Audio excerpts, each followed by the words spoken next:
bisa mulai ya, berarti ya. Apakah suara saya cukup jelas?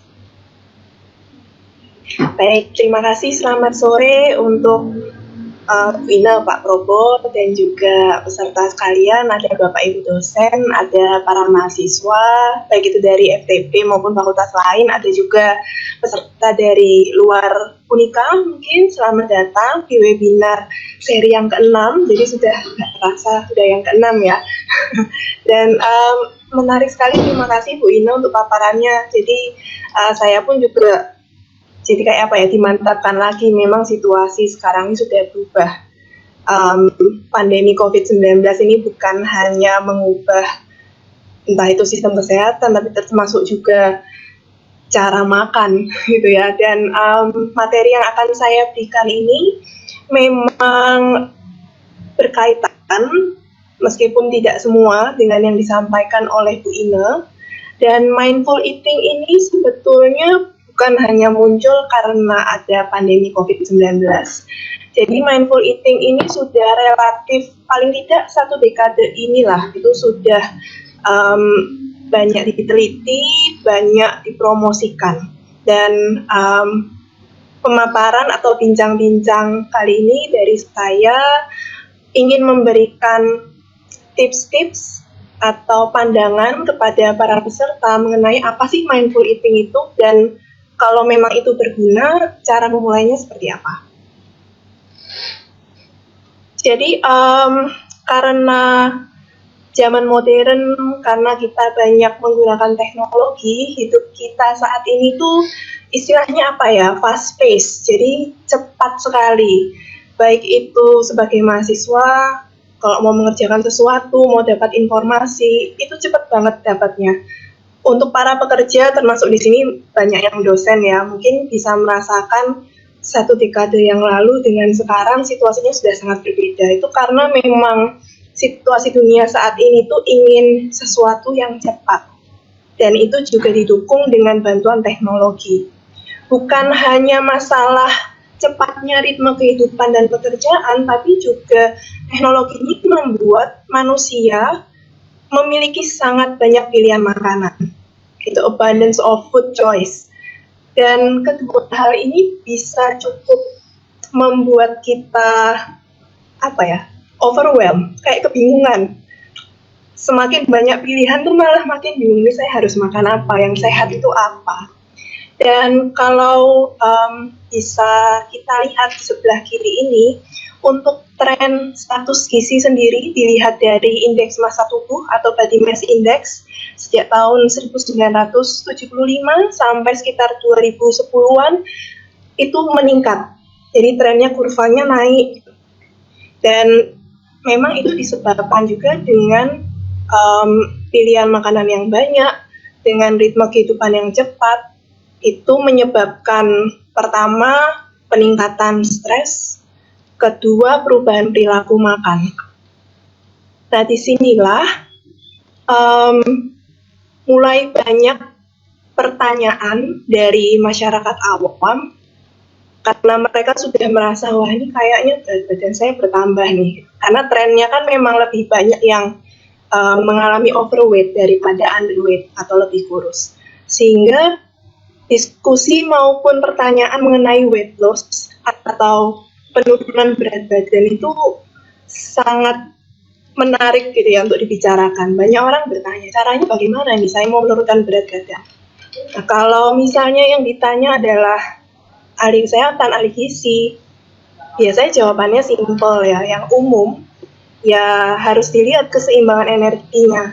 Jumlah yang dimakan atau yang masuk ke tubuh itu harus lebih sedikit daripada yang dikeluarkan. Oh, ya betul. Jadi yang masuk lebih sedikit daripada yang dikeluarkan. Atau kalau dilihat di neraca ini, artinya energi yang kita keluarkan tuh harus lebih berat, lebih besar daripada yang masuk. Sehingga ada energi yang kemudian disimpan dalam tubuh dalam bentuk lemak. Itu namanya negative energy balance atau keseimbangan energi negatif. Tetapi kan tidak sesimpel itu ya. Misalnya saya bilang, ya makannya dikurangi, olahraganya diperbanyak. Kalau ngomong gampang, tapi cara melakukannya bagaimana, itu yang menjadi tantangan. Karena memang tubuh kita itu tidak sesimpel itu. Tubuh kita sangat kompleks. Dan kekompleksan itu juga disebabkan karena otak kita atau pikiran.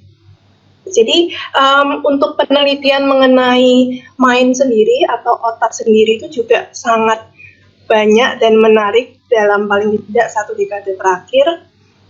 Ditemukan bahwa perilaku makan seseorang itu sangat dipengaruhi oleh otak dan hormon-hormon yang ada di sana. Bahkan bukan hanya otak, tapi juga hormon-hormon yang dikeluarkan dari bakteri di saluran pencernaan kita. Sehingga mind atau otak kita ini adalah istilahnya faktor ketiga yang bisa mempengaruhi status gizi kita dan status kesehatan kita. Kalau bicara soal mind, bukan hanya bidang pangan atau kesehatan ya yang berkaitan dengan ini, tapi juga bidang psikologi. Sehingga yang namanya pikiran itu ternyata bisa play tricks to ourselves. Sehingga kita harus bisa mengusahakan bagaimana supaya pikiran kita ini bisa jernih, bisa mendukung pola makan kita yang sehat. Jadi saya tulis di sana, do not play tricks to your mind with something bad. Jadi kita bisa mengusahakan supaya kita tuh melatih pikiran dan otak kita, supaya kita bisa mendapatkan status gizi yang baik, kita bisa mendapatkan status kesehatan yang optimal. Be friend with your brain. Jadi kita harus bisa kenali otak kita. Nah, disinilah mindful eating itu lekat ya dengan perilaku makan. Mungkin beberapa dari para peserta di sini sudah sering dengar tentang mindful eating, mungkin mengasosiasikannya dengan meditasi. Tapi apa sih mindful eating itu? Jadi kalau gampangnya, definisi dari mindful eating itu makan dengan tenang. Jadi simple ya, makan dengan tenang. Tapi makan dengan tenang tuh artinya apa sih?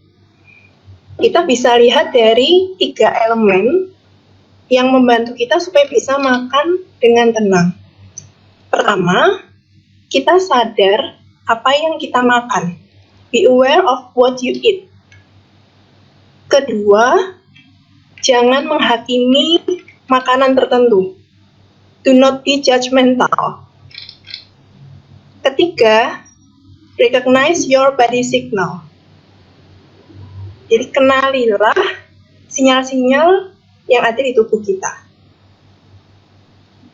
Mungkin kalau boleh saya sambil ngobrol nggak apa-apa ya dengan Pak Probo ya atau Bu Ina. Tentang kesadaran mengenai apa yang Bapak Ibu makan. Itu biasanya kalau makan nggak sadar, nggak dilihat, atau selalu kita lihat dulu makanan di piring kita. Kalau Pak Probo dan Bu Ina bagaimana?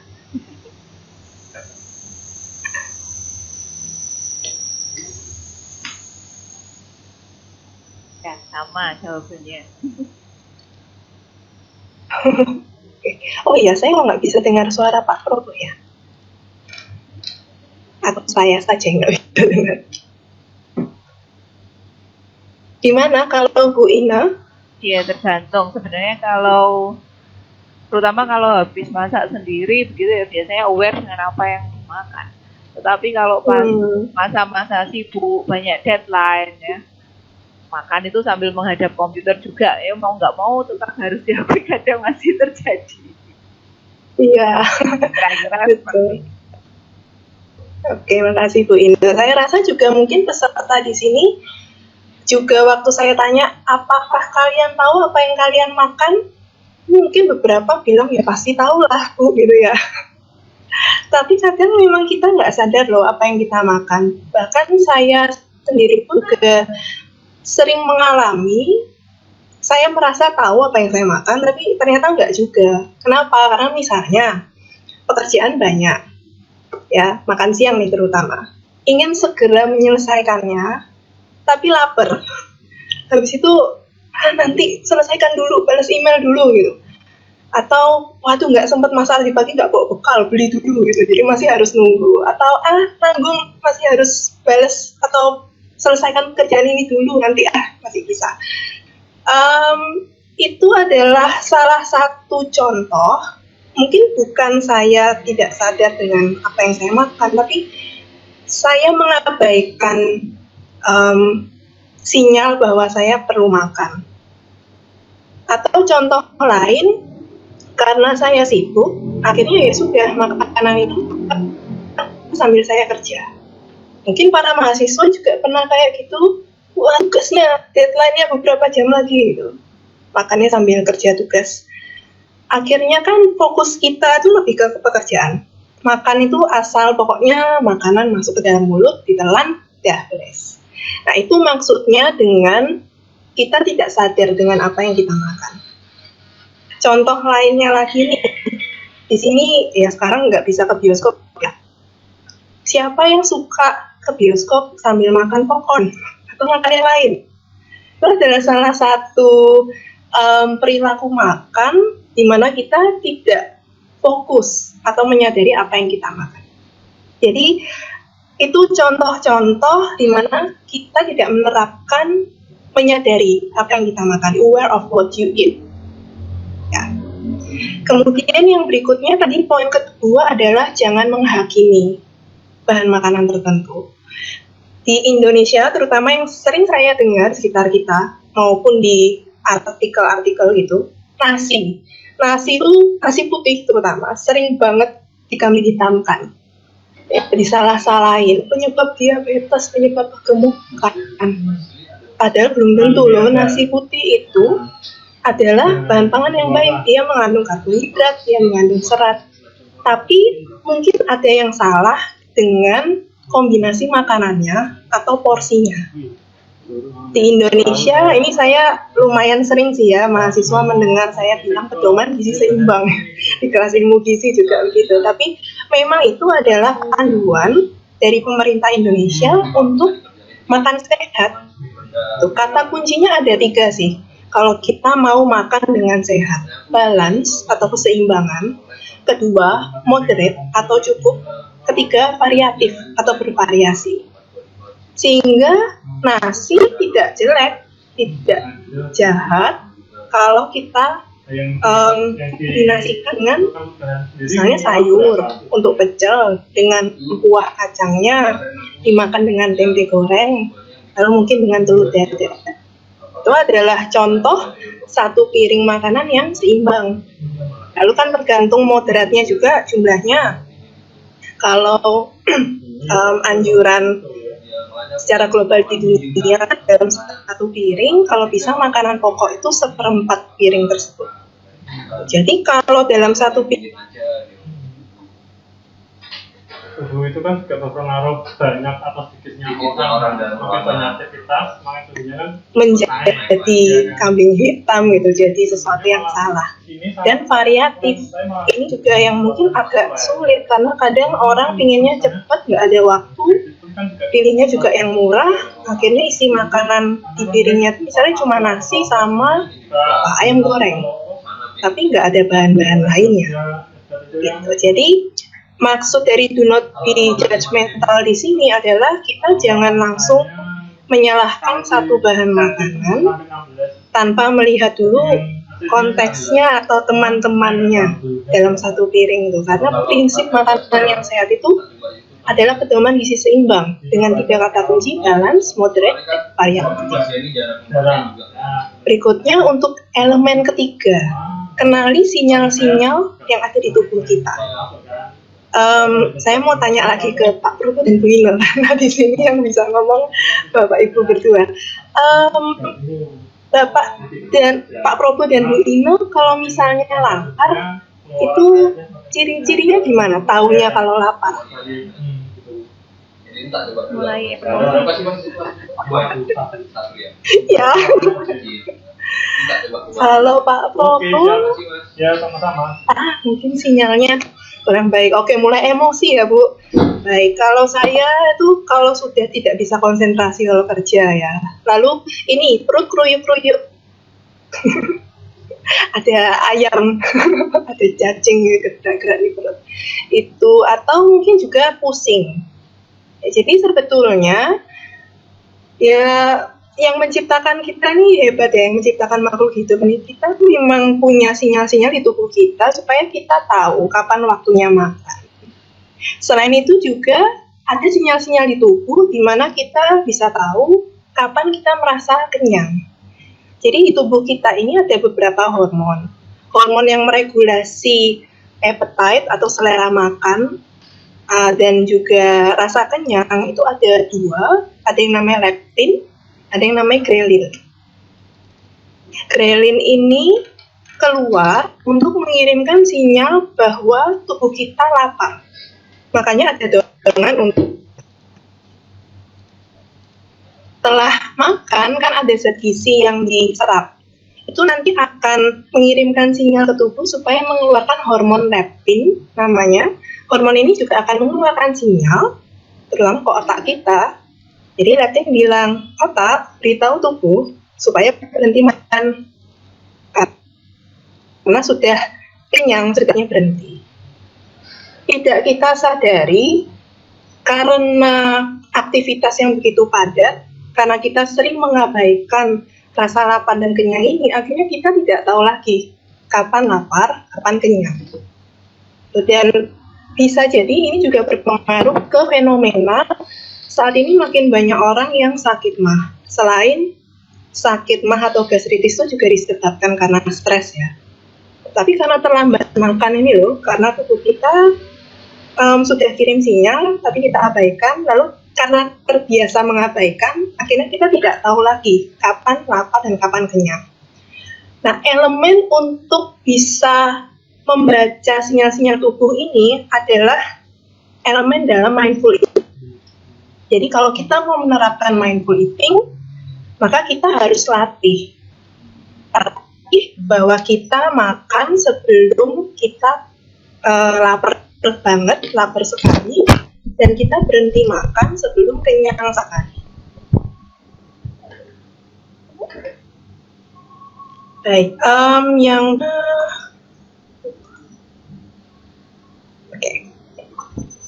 Baik, jadi itu adalah 3 elemen yang penting dalam mindful eating. Di sini saya juga mau menunjukkan bahwa paling tidak sejak tahun 2009 penelitian tentang mindful eating ini juga berkembang. Ya, dari tahun 2009 ada penelitian yang menyusun kuesioner tentang mindful eating. Setelah itu saya juga cari beberapa penelitian, ada yang terbaru tahun 2020. Ada penelitian mengenai bagaimana efek intervensi gizi yang menggunakan mindful eating atau prinsip mindful eating terhadap kondisi stres, terhadap status gizi, dan juga selera makan seseorang. Dan subjeknya itu adalah anak-anak yang mengalami obesitas. Dan penelitian ini juga didahului dengan penelitian sebelumnya tahun 2010-an, ada yang namanya Meal Pilot Study. Jadi kalau ada para mahasiswa yang tertarik, ternyata penelitiannya juga banyak. Dan penelitian-penelitian ini menunjukkan bahwa ternyata mindful eating itu memang punya efek positif terhadap perilaku makan, terhadap status gizi. Artinya saat kita menerapkan mindful eating, maka kita bisa menjaga status gizi yang normal, kita bisa mencegah terjadinya overweight atau kelebihan berat badan, bahkan bisa dijadikan sebagai intervensi untuk menurunkan berat badan. Dan salah satu penelitiannya itu ini judulnya, ini lumayan baru tahun 2020. Jadi ada subjek dibagi menjadi 2, subjeknya adalah anak-anak yang mengalami obesitas, satu grup diberi intervensi gizi yang konvensional biasa dengan konseling, sedangkan yang kedua diberi intervensi gizi menggunakan prinsip mindful eating. Dan ternyata mulai dari level hormon stresnya, kemudian grelin, dan juga BMI, indeks massa tubuhnya itu rendah. Jadi berbanding terbalik hasilnya.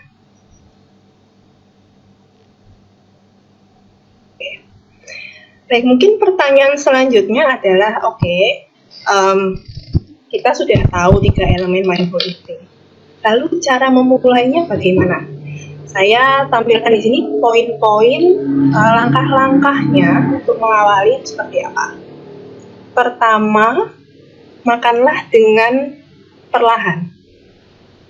Bagaimana caranya makan perlahan? Tentunya kita harus bisa fokus dan meninggalkan segala distraksi.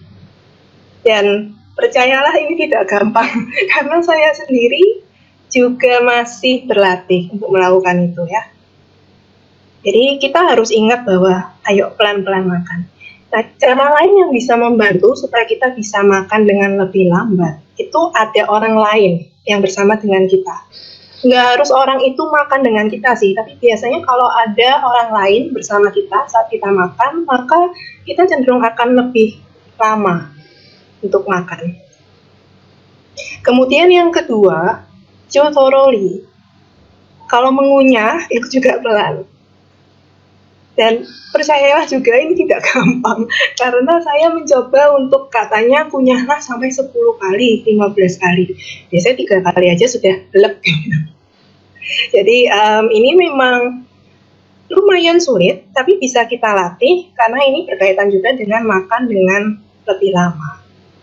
Ketiga, hindarkan waktu makan kita dari distraksi yang lain. Jadi memang harus kita latih, misalnya jangan sambil lihat HP, jangan sambil ada laptop atau bacaan di meja. Jadi betul-betul di meja kita itu kita melihat, kita fokus kepada makanan yang ada. Kita rasakan rasanya apa ya, oh ada rasa manis, oh ini pahit, oh teksturnya keras. Lalu juga kalau dikaitkan dengan tadi yang disampaikan oleh Bu Ina ya, memang di masa pandemi ini sudah tidak bisa makan keluar lagi, orang lebih banyak masak, maka kan juga kesadaran kita akan apa yang kita makan itu menjadi lebih baik, karena kita tahu apa saja yang ada di. Lalu setelah kita berhasil masak, saya yakin pasti kita bahagia, wah berhasil masak, makananku gimana ya rasanya, lalu dicoba. Jadi ini saya lompat ya jadinya di poin kelima, fokus terhadap apa yang kita rasakan dengan indera perasa dan apa yang kita setelah kita makan. Kemudian yang keempat, mungkin tidak semua orang bisa makan dengan situasi yang tenang. Kadang ada orang yang butuh dengan lagu. Gak apa-apa, tapi maksud silence di sini adalah supaya kita bisa menjaga ritme, makan itu tidak terburu-buru. Makanya perlu tenang, tidak ada distraksi yang lain. Untuk poin keenam, hungry, full. Jadi sambil makan dan juga sebelum atau setelah makan, coba kita tanyakan ke diri kita, ini saya rasa lapar nggak ya? Atau ini rasanya kenyang nggak ya? Jadi itu perlu dilatih. Yang berikutnya, emosional. Emotional eating itu salah satu alasan atau faktor yang menyebabkan orang mengalami overweight.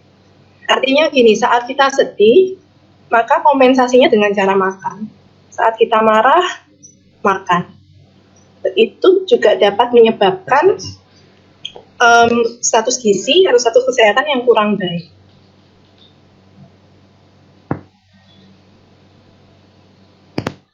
Sehingga kita harus bisa membedakan kita ini mau makan karena lapar, atau karena sedih, atau karena marah, atau karena hal yang lain. Jadi itu harus kita latih, kita tanyakan, apa sih yang kita rasakan. Dan yang terakhir, bukan hanya masalah perasaan ya, bukan hanya mind, tapi juga kita tanyakan ke diri kita, yang saya makan ini sehat atau tidak. Jadi kembali ke prinsip yang elemen yang kedua tadi, don't be judgmental, tapi gunakan moderate, balance, variatif.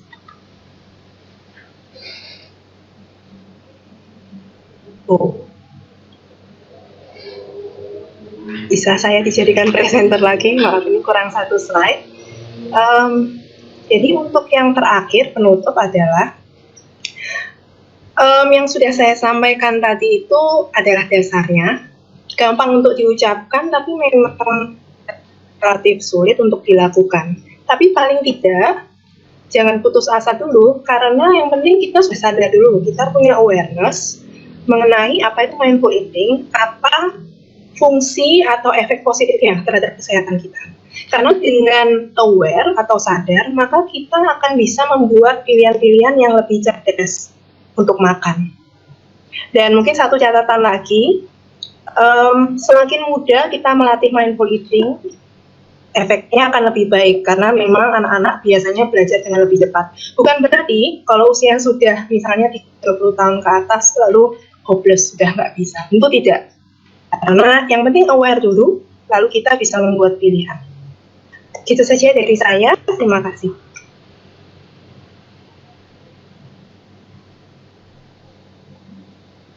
Belum.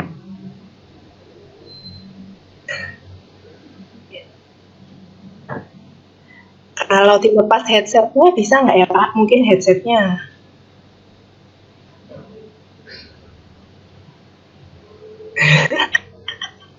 Belum.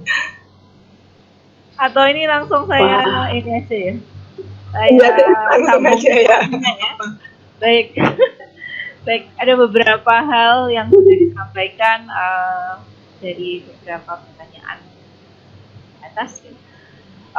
Tadi menjawab pertanyaannya Bu ini, apakah fresh produce itu akan cenderung menurun? Kalau menurut saya mungkin tidak. Ke depan ini justru semacam buah, sayur itu memang tadi dibutuhkan untuk membuat tubuh kita tetap sehat.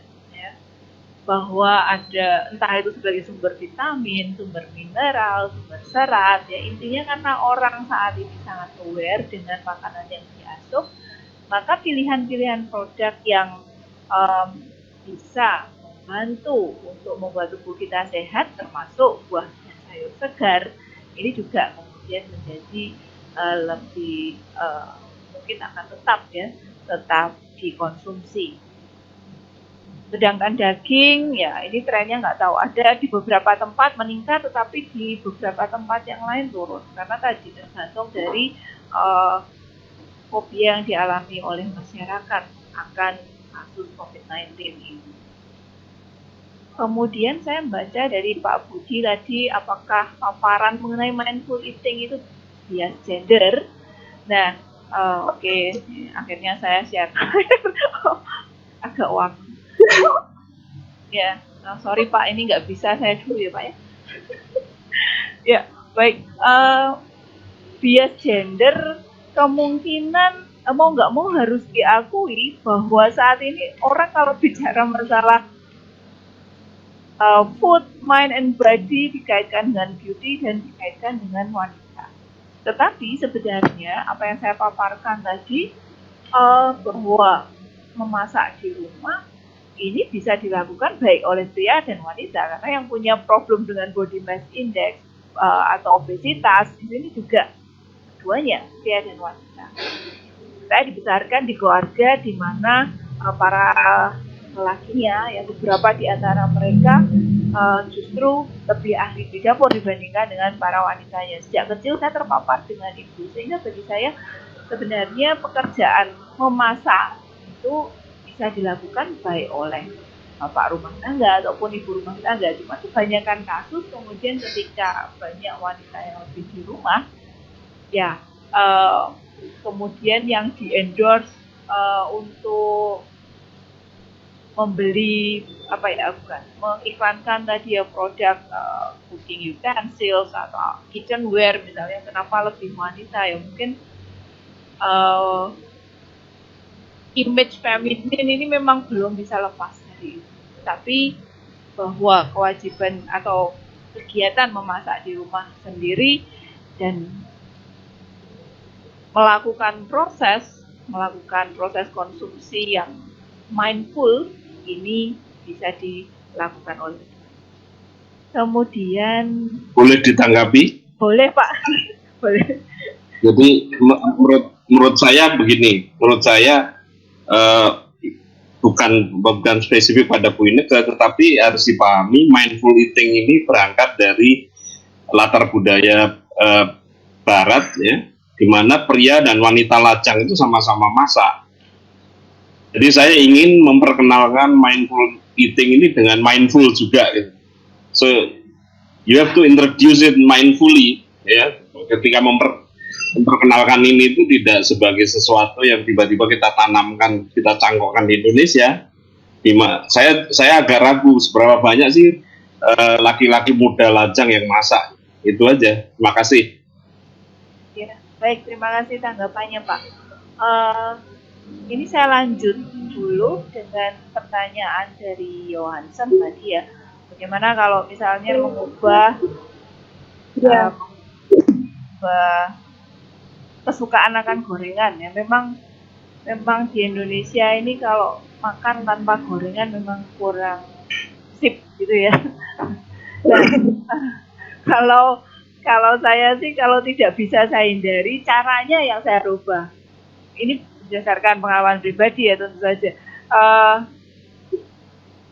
Saya kebetulan mungkin gorengan tidak selalu ini, tapi beberapa keluarga saya yang suka gorengan. Caranya ya saya menggoreng sendiri dengan jumlah minyak yang mungkin tidak terlalu banyak, dengan pilihan minyak yang sehat, dan penggunaan minyaknya ya paling banter 2-3 kali penggorengan sudah saya ganti. Karena itu untuk konsumsi keluarga sendiri ya. Tapi kalau kita beli di luar ya nggak bisa melakukan itu. Ya, either kita mengubah pilihannya sih 2 ya. Apakah kita memilih opsi makanan yang lain, atau ya kita memasak atau menyiapkan sendiri gorengan yang akan kita nikmati. Kemudian kalau mengubah opsi, itu berarti sebenarnya kita harus lebih terbuka terhadap pilihan makanan yang kita konsumsi. Kadang kita sudah enggan dulu untuk memilih makanan-makanan lain yang tidak biasa kita konsumsi. Misalnya kalau pagi makan oatmeal dengan yogurt dan lain sebagainya, itu apakah tidak bisa dilakukan? Ya, ini harus kita coba, kita cari sendiri kira-kira jenis makanan apa yang bisa menggantikan tadi. Oke, mungkin saya lanjutkan sedikit ya. Saya lebih menjawab pertanyaan dari Hansen. Ini ada 2. Yang pertama mengenai mengubah kebiasaan makan, terutama gorengan. Oke, memang sulit sekali Hansen ya untuk mengubah perilaku, karena untuk mengubah perilaku itu ada 2 hal sih urutannya ya. Jadi pengetahuan itu dapat mempengaruhi sikap, kemudian sikap ini bisa mempengaruhi perilaku makan seseorang. Kalau mau mengubah perilaku makan seseorang itu nggak gampang hanya sekali konsultasi misalnya dengan ahli kesehatan atau ahli gizi, atau sekali diberitahu masukan lalu berubah. Tidak bisa. Kenapa? Karena ya itu adalah suatu kebiasaan. Dan sebetulnya mindful eating ini kalau mau kita kaitkan itu bisa sangat membantu loh kalau kita memang latih.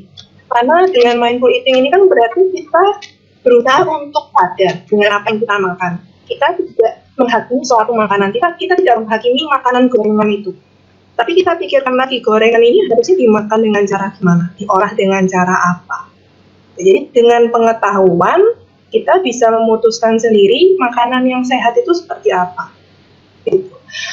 Jadi kalau mau mengganti pola makan yang selama ini sudah menjadi budaya, ini memang pekerjaan berat. Harus selalu dilakukan edukasi terus-menerus, promosi pedoman gizi seimbang atau makanan sehat secara terus-menerus. Harus ada saling diskusi, saling bicara, bahkan mungkin seseorang tuh butuh bantuan orang lain untuk memotivasi. Jadi itu ada di langkah-langkah konseling sih, tapi intinya adalah kalau dari kita sendiri mungkin mindful eating ini juga bisa menjadi salah satu cara untuk memulai. Karena jadinya kita membuka kesadaran diri, lalu tadi kata Bu Ina, kita membuka opsi-opsi makanan lain, bahwa makanan yang enak itu bukan hanya gorengan gitu ya. Jadi bukan berarti tidak boleh makan gorengan, tapi kita kombinasikan supaya bervariasi.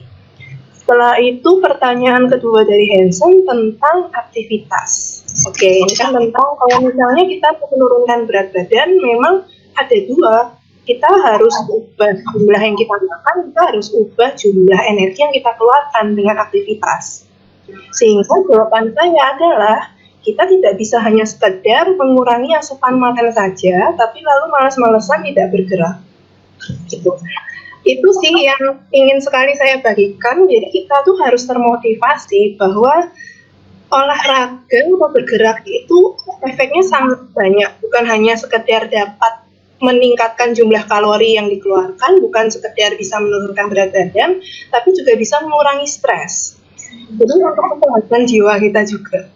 Ya, mindful itu bukan hanya mindful eating, tapi juga mindful in our daily activities. Jadi ya, siasatnya adalah di saat-saat seperti ini mungkin adalah saat yang baik untuk menata lagi kehidupan kita. Olahraga itu nggak harus nge-gym, olahraga itu nggak harus di lapangan, di kamar pun bisa. Gitu, sehingga ya nanti diskusi, cari informasi, tanya-tanya caranya gimana ya gitu, dan mungkin bisa sambil bareng-bareng teman ya, biar lebih termotivasi, karena biasanya itu juga yang menjadi masalah. Begitu. Oke, nggak ada pertanyaan lain ya, itu saja. Boleh menambahkan? Silakan. Oh iya, ya Pak Prongko, mohon maaf, ini menambahkan saja ya, seperti tadi yang disampaikan Bu Mei terutama, dan juga Bu Ina tadi, yang dikaitkan dengan Hansen. Jadi kebetulan tadi pagi dan juga hari Senin lalu saya mengajar tentang yang nutrition and health itu kaitannya dengan intervensi gizi. Nah, tadi sudah dijelaskan pada Hansen tentang misalnya seseorang kaitannya dengan makan, ya, gorengan tadi. Nah, itu kan setelah orang punya pengetahuan, knowledge, itu kan juga kemudian akan berpikir, apakah gorengan ini satu-satunya makanan yang enak atau bisa makanan yang lain, misalnya begitu. Seperti tadi sudah dijelaskan baik sekali sama Bumi, gitu ya, kaitannya dengan itu. Jadi di dalam pemilihan makanan itu pengetahuan itu juga penting. Jadi pengetahuan kemudian membuat menjadi suatu perubahan, membuat modifikasi dalam food intake.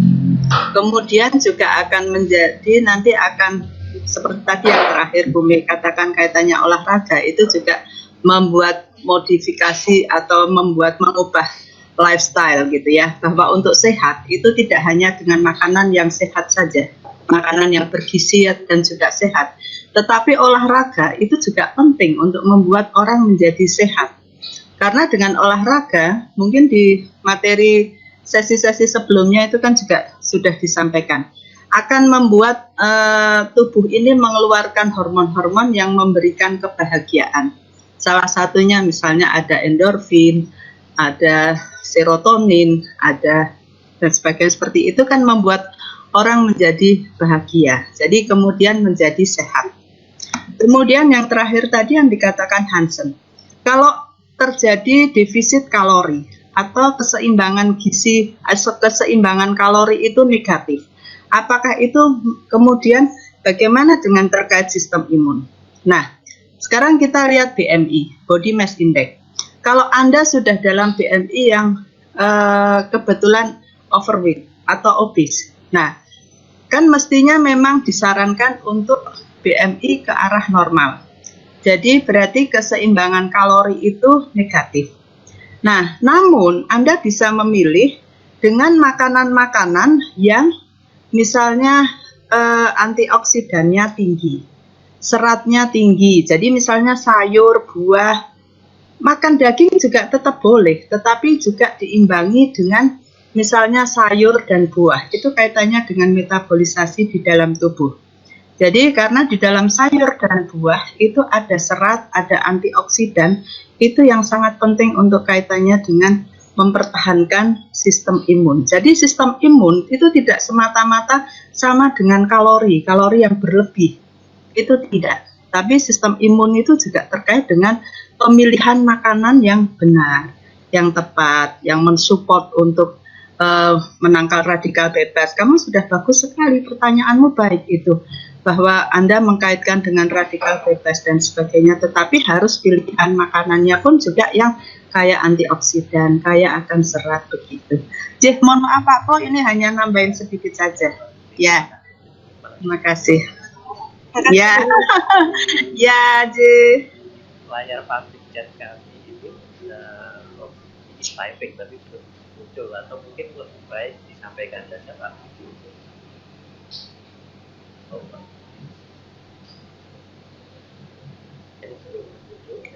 Still is typing. Beware of putting more burden on women. We have to be mindful when introducing kesadaran saya dalam webinar ini. Terima kasih. Oke, I see. Ya. Terima kasih sekali di atas ini ya, put portalnya lah ya. Intinya apa yang kita bicarakan itu juga ada sesuatu lain yang juga kita munculkan gitu ya, kita sadari gitu ya. Mungkin Pak Promo kalau ya nambah satu kali ya Pak, menyambung dari Pak Putih ya. Jadi maksudnya keahlian untuk makan bukan hanya sekedar makan, memasukkan makanan ke mulut, tapi tahu bagaimana mengolahnya, itu harusnya adalah keahlian dasar yang harus bisa dimiliki semua orang ya, karena itu adalah kemampuan untuk bertahan hidup. Jadi menurut saya memang bagus sih, ini adalah salah satu pola pikir yang harus ditanamkan juga, karena masalah gender juga menjadi masalah kadang yang ya relatif besar menurut saya, tapi tidak kita sadari karena di budaya kita bukan masak masih diasosiasikan dengan perempuan. Sambil nunggu ayam sedang dipanggang Pak, Pak Budi masak ayam panggang. Dibagi ya Pak. Ya, terima kasih. Iya. Ada yang enggak, tadi saya lihat ada yang typing, ada video Pak, itu namanya. Tapi kok belum muncul. Boleh video kalau mau tekan langsung lewat topik. Depannya Anggas Pak. Nah, ini lihat di public chat yang belum muncul juga. Tapi bicara soal mentoring tadi ya, saya masih teringat novel yang dulu saya baca waktu kemudian. Pak.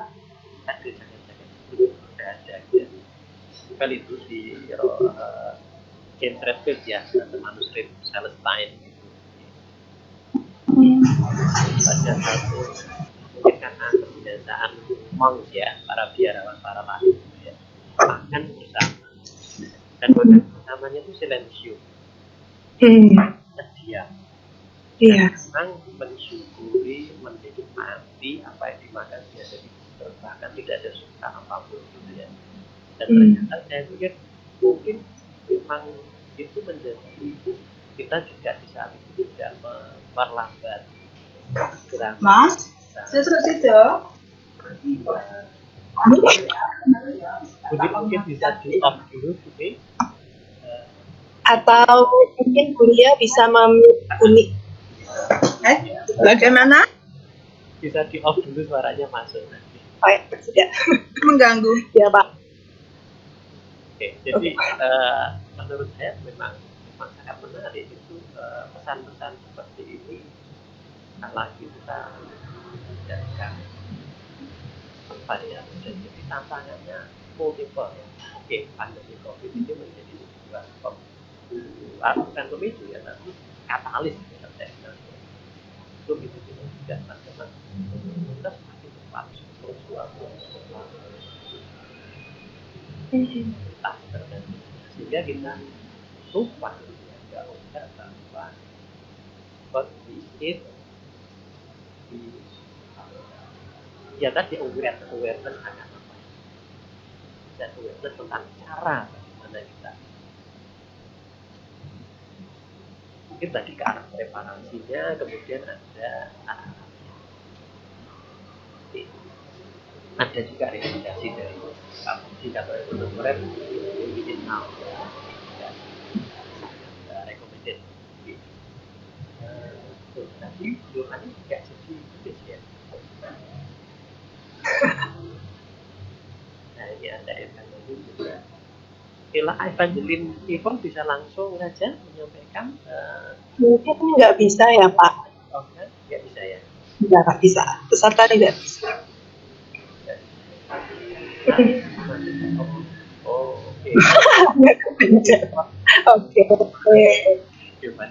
Oke, baik, terima kasih sekali. Perbincangan ini sangat-sangat menarik.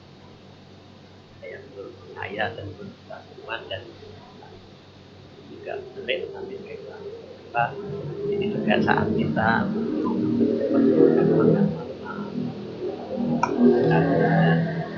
merefleksikan apa yang sudah kita alami sendiri, apapun profesi kita, gitu kan, mau masak sendiri, mau seperti mau ada yang pulang seperti ya kita coba praktekkan ya, sore ini, gitu ya, kita letakkan semua pekerjaan, kita letakkan semua apa yang ada di benak kita, kekhawatiran dan seterusnya mungkin ada gitu kan, itu kita letakkan. Mari kita siapkan makan malam ini dengan sebaik-baiknya dan sesadar-sadarnya gitu ya. Sesadarnya. Syukur-syukur kalau dalam keluarga kita mengajak kita nanti makannya kita lihat. Ada juga film lama, saya jadi ingat ada sebuah film Jepang atau apa, ketika mau makan tidak dulu, bahkan ketika mau makan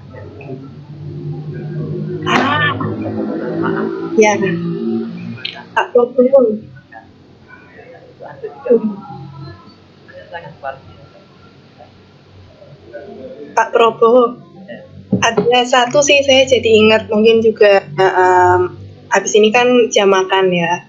Doa sebelum makan itu sebetulnya juga bisa dijadikan bagian untuk meditasi sebelum makan loh. Gak usah lama-lama, tapi selain mengucapkan syukur, terima kasih kita sudah dapat makanan, kita tuh sambil lihat makanan kita, kita makan apa.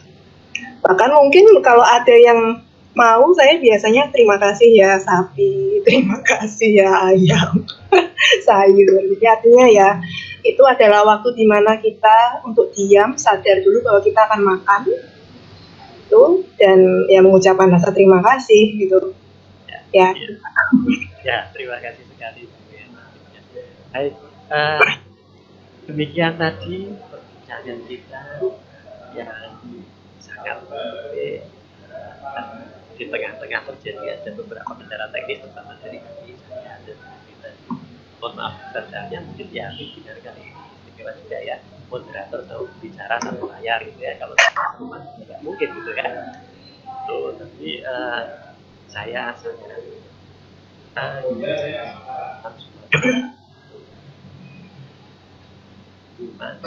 ini bisa aktif dan kita akan bertemu lagi di webinar ke-7, ditunggu saja tanggal mainnya dengan pembicara-pembicara yang tentu saja juga tidak kalah hebatnya. Terima kasih kepada Bina, terima kasih kepada Pak Suman, terima kasih kepada para mahasiswa. Sampai ketemu lagi, selamat beristirahat, selamat menyiapkan makan malam dan selamat makan. Terima kasih, sampai jumpa.